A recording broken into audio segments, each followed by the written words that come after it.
down the hammer and pick up the pencil. You're about to listen to the Savvy Radio Show. Learn from real-life real estate investors, experience revealed with the Savvy Landlord as your host. All right, savvy investors out there, man, it's been too long. I do apologize that I have not been on the radio, dropped some episodes for you. My life has been upside down all around. First investor weekend was amazing, off the chain. I can't thank all the people and speakers that came and poured their heart out to each other and encouraged each other and helped each other. So that was one that was like, wow, overwhelming. Then my mom passed. That was like a shot in the heart and kind of knocked me out. And then during that whole process, I sold the business, and then we remodeled the office. And I have been displaced. I haven't had a studio, and I've just been like wondering and thinking about all my friends, my savvy investors, all the folks out there that have encouraged me, that like the podcast, that say, hey, your podcast has juiced me up. I'm thankful that you do it. You cut to the chase. You're not fooling around. It's not trying to be somebody that you're not. And I really appreciate all you friends out there that have just encouraged me. I have not dissed you. I have not left you. I'm about to ramp this mother effer up. I'm about to get ballistic on the podcast. I just have been just displaced. I don't know if that means anything, but so just a little while ago, I was like, man, it's Thursday. I haven't done one in so many days, and people are just going to walk away, and I don't want you to walk away. So I came up with 10 murderous MMA, 10 murderous mistakes you should avoid. So I named it MMA because it's a battle out there. You real estate investors out there, I just thought I was flipped the deal, and I was all excited. I flipped the contract. Hey, I'm a wholesaler. And the cat just called and said he can't do the deal. And I was like, man, I was counting on that extra income. And that's why I don't always advocate being a wholesaler. But if you want to get in the game, wholesaler is a good thing. So today I'm going to cover 10 murderous mistakes to avoid. All right. MMA. Number one, you got to, number one is prepare for the deal. What I mean is get the money lined up. All right. Now in the beginning, I was just doing whatever I could to get in the game, and I recommend that you should do the same. I was calling people, asking for creative financing. Would you carry the note? Ask other investors to fund me the money. Save the money, start buying houses, whatever you need to do, but prepare, but don't use that as analysis paralysis that you can't do a deal because you can't get money. That's a lie. All right. So you need to talk to banks. One bank might say no. Another bank says yes. Find a bank, talk to an investor in your market that knows a real estate friendly bankers. Okay. Or line up your private money. One of the mistakes that people don't do, they don't borrow enough. I was talking to a friend of mine, and he's trying to sell a deal, and he didn't borrow enough. He was short, and then he had to go into his savings, and it kind of put him in a bad situation. So he just wasn't prepared. He didn't prepare for the deal. Okay. So the question is preparing, not preparing enough so you don't do the deal, but prepared so you can have all contingencies in place. Another thing that you need to prepare for is don't get money with lousy terms. All right. You can negotiate terms. A lot of people don't think that or know that the banker is all end to end all and they dominate. There's bankers in town that offer 4%. There's bankers in town that offer 6 to 7. And then there's other terms, hard money, soft money, whatever money. But number one is prepare for the deal. Number two, you got to plan to succeed, planning in general. So when I help out students in the beginning, I'm like, what are your goals? How many houses do you want to have? Not even just houses, more specific. How much cash flow do you want to have per month on this certain timetable? And how are you going to get that? You got to plan. So you got to prepare. You got to plan. Number two is plan. You got to write goals. Where, what are you going to attack? How often? So if you're just starting in the game, you're a super duper rookie, 10 minutes a day, look at deals. Rich Dad Poor Dad said in one of his books, or I heard this from somewhere, you got to look at 100 deals before you pop a deal. Okay. And that means the reason why is that you need to know and to analyze each deal. Number two, again, is planning, but who are you going to hook up with? Who are you going to connect with? Who are you going to find as a mentor? Someone that you can call and just run past the deal. Another thing in your planning is what books are you going to read? All right. You got to plan to buy what books, buy the freaking book. plan on reading. I'm going to plan on 10 minutes a day. I'm going to read this book 30 minutes a day. I'm going to wake up 10 minutes early today, and I'm going to get my education on so I can get financially free. I'm going to go buy a real estate house. So my first goal, if I was a rookie, never did this before, I'd be like, boom, number one, you're going to plan, set your goal. I want to own 2 houses this year. Great. How are you going to do it? I'm going to look at 100 houses in 3 months. Boom. Get inside them. You can analyze them as looking at houses. And these are the 3 books I'm going to read. All right. That's planning. Number 3, not having a system for finances in taxes and receipts. This is where a lot of people get kind of frustrated and they don't have an accountant. Find an accountant, interview a few accountants. Don't use TurboTax. Don't do it yourself. Pay the couple $100. You can get a bookkeeper. If you heard my other episodes, you know what I talk about. Find someone, know someone, try them out. You might not like them personally, but that's okay. The point is that you got some advocate, someone on your team. And then what are you going to do with the receipts? All right. If you have a bookkeeper, they kind of handle the receipts. You can use a website called Shoeboxed and just not even think about it and scan it in there. But you don't have it. The problem that if you're going to fail, it's murderous if you don't have a system. Don't be murderer. Don't be murdered. All right. Number 4, knowing your area. This is, I think, critical. I put it number 4. I don't know why, but I threw it down. Is this a deal? Not a deal. Run the numbers. Know your area. If you're paying too much, you're overpaying, you're dumb. Don't do it. Know your area. Know the numbers. Run past deals. I just did this the other day. There was a wholesaler trying to sell a property. Put it on Facebook. I checked it out. The numbers looked okay. I went and looked at it, ran the numbers. It's not in an area that I would buy, but I just got approved a lending limit for another bank, and I was like kind of excited. I was like looking for some deals, looking for some cash flow, not really looking for ultimate repair. But I found out the wholesaler says that I'm like, hey, I was trying to negotiate. How far are we going to go with this? He's like, I'm going to give it to another investor, let him look at it. And it was another friend of mine. And I called that investor. I didn't tell him what my number was, but I was like, hey, bro, what are you thinking on the, before we get going, let's compare numbers. I'm not really interested in this deal. I would buy it for a really low price. It was 46. I would definitely buy it at 32. I know it needs about 15 in repairs. It's worth about 60. The wholesaler is saying 70. It's skinny.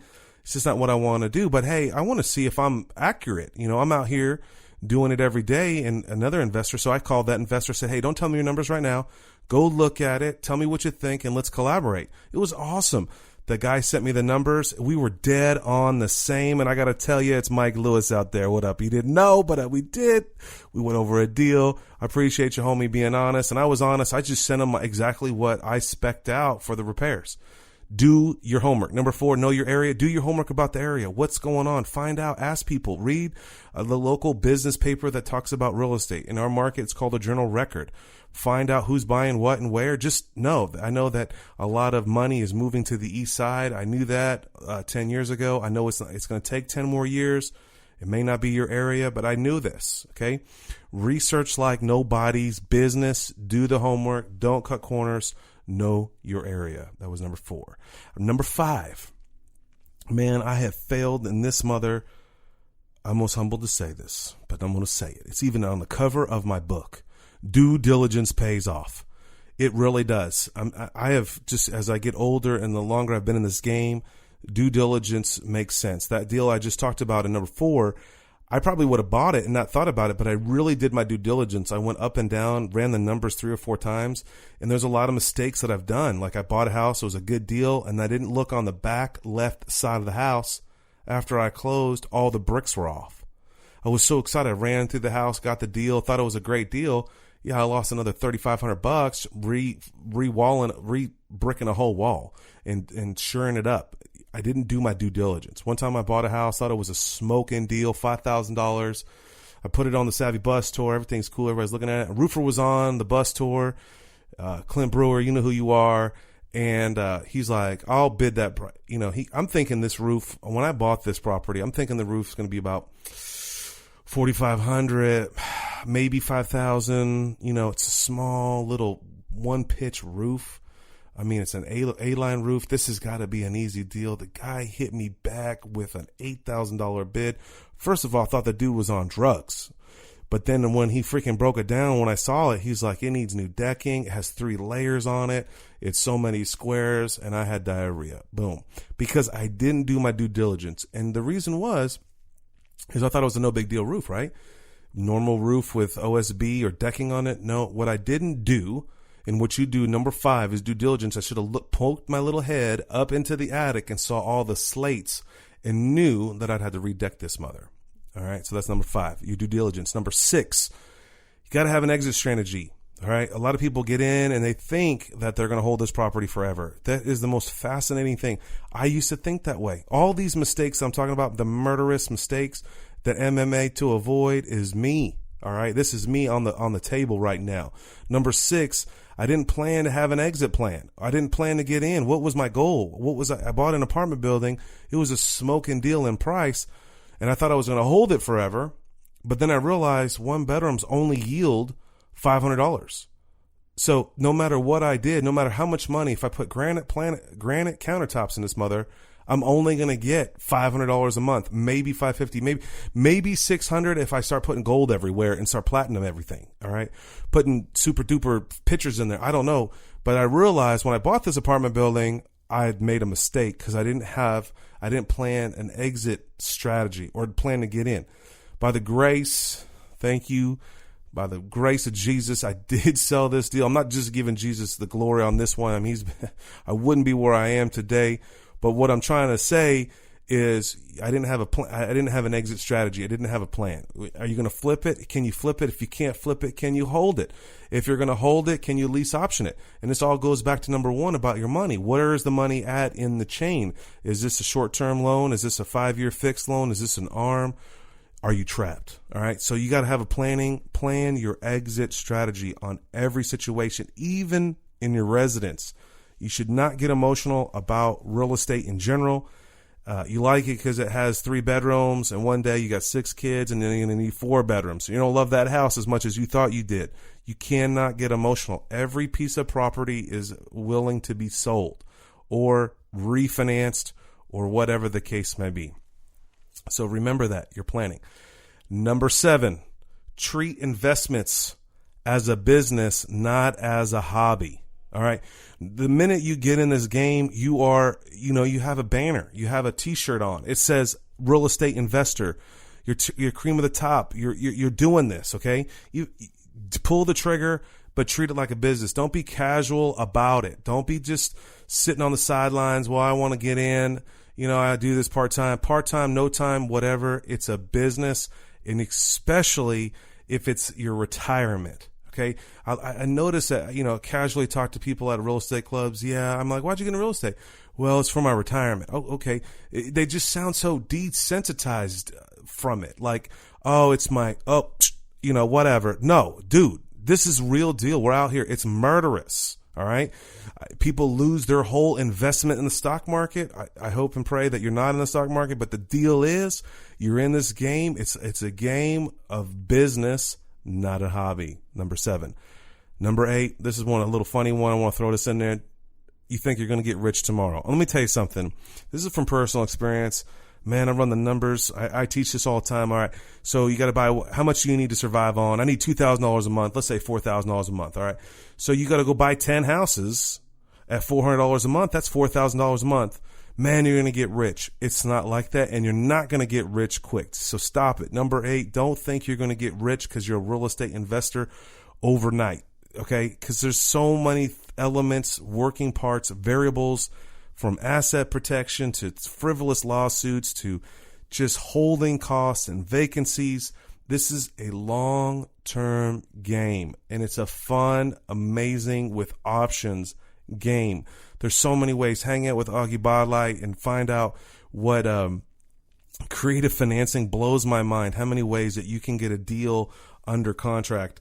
You've got to think that way, that you can't be, this is not a get rich quick plan. You've got to take your time. It's a long-term play and let it develop. When I got to 50 units, I was like, man, I'm set free. I realized I'm only making a couple of $1,000s a month net. I got to always rehab. I always got to put a new central heat and air system in. It just took up all my cash all the time. So then I set a goal and then I got to 100 units and I was like, man, I'm amazing. No, I'm dumb. All right. Because I got so big and I got it's skills of economy and man, I'm writing checks for roofs all the time. And at the end of the day, I look at the bank. I'm like, all this work, all this tenants, and I'm only yielding this much. There's a lot of things that I'm doing now that I'm restructuring my portfolio, buying different, better properties with less maintenance. Let's say all brick, 3-bedroom, 1.5 bath, 2-car garage. So I can dump that thing if I need to. It also appreciates much faster. Don't invest on appreciation, but hey, it's speculative. That's for you, but that's not for me. You should invest day one, number one, on cash flow. That's the name of the game. You got to stick to that game, but you can't get rich quickly.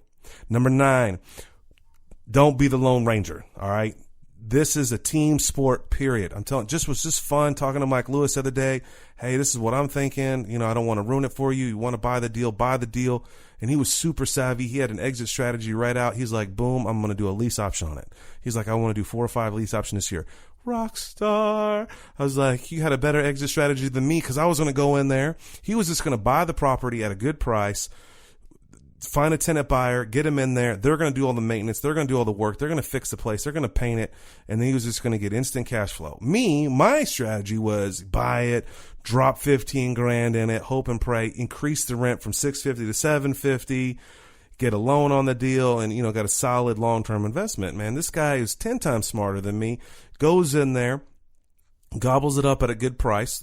We were on the same price, but he would have just put signs out front, found a tenant buyer would have given $500. They would have slid on in. They would have started painting it, and he would have started cash flowing a month later with $5,000 in his pocket. In my world, I would have to get a finance loan. Then I would have to figure out what 3 contractors to get the deal done, slap those punks around. Next thing you know, 2 months later, I'm collecting $150, and this guy's collecting probably $200-$300 on the front end. Smart, give it up to you, Mike Lewis, big pimpin'. But I couldn't analyze the deal without him. And that's what I'm trying to say. You got to have accountants, tax people. You got to have friends, get involved with your clubs, get together. If you think you can do this by yourself, you're straight dumb. Yeah. Pause right there. You like that little silence? Seriously. I hate the word dumb and stupid. My children, they're not allowed to say it. And I said it on the radio. That's why I had to pause. All right. This is like a remix. I'm going to again. All right. Don't be the Lone Ranger. Find your friends. In my time of loss, in my time of this rehab and this displace, I've had so many wonderful friends encourage me and text me and just be by my side. If I was a Lone Ranger, the big tycoon out there, I'm all somebody, man, no one would be calling me. And I wouldn't even be here today if I was so selfish. I'm doing these podcasts to help you not fall into the mistakes that I fell into. All right. And the last and final number 10. A lot of dumb mistakes. People stop learning. I'm telling you, I read every day. I'm reading an amazing real estate book. I'm actually going to do a review on it pretty soon. I don't want to let the cat out of the bag. It's an incredible great beginner real estate book. I read this book and I'm like, man, I'm motivated. This is why I got into this game. This is why I deal with the flunky tenants. This is why I dress up and go meet with banks. This is why I do this. Because every time I'm learning, I'm growing. And you're growing in your pockets as well. And I was just reading, I went back to the old school. I'm reading back to Rich Dad, Poor Dad. That's not the book I'm doing the review on. I'm reading Rich Dad, Poor Dad's book on financial IQ. And I read that book back in 2008. I was just like, wow, I'm going back. I don't know if it's because I'm 42 and something wrong with me, but I'm going back to my roots, where I came from, what motivated me. And I was reading this book and I'm like, man, I can't believe this guy said this stuff in 2008. And look at the climate that we're in 2016.